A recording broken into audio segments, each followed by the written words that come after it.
आज आस आमे लिट्टी आउ चोखा करिबा। लिट्टी चोखाटा कोठी फेमस मते किए जानिछि कमेंट माध्यम रे मते कोन करिबा ना लिट्टी पई अटाटा दळी के रखिबा। अटारे तेल लूण कला जीरा देई आ जुआणी देई दळी करी ताकू टाणा करी रखि भीतर मसाला दा पई सोला छतु कंचा लंका रसुण पियाज जुआणी कला जीरा लेंबू लूण चाट मसला दे भल गोटे मसला प्रस्तुत करी रखी बैगण और टमाटर को पड़िबो। बैगण मझिरे टिके कट लगाई सेथिरे 2-4 खंड रसुण पाकुड़ा दे तेल मारी ताको गैस रे पोड़िबा।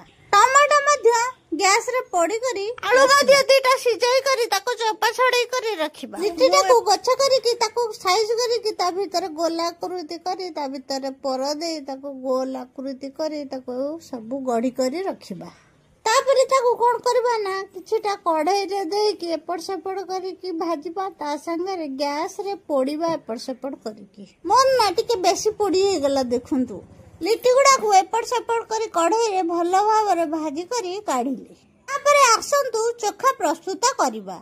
आलू टमाटर बैगण पियाज कंचा लंका देई चोखाटा को भलो भाबरे दळी करी प्रस्तुत करिबा। सेतिरे कंचा सोरिष तेल मध्य दबा। पटे देखंतु लिट्टी संगे चोखा प्रस्तुत हो जायछि। खाइबा बगरु लिट्टी गुडा को घिया रे बुड़ाई बुड़ाई काढ़ी करी प्लेट रे रखंतु।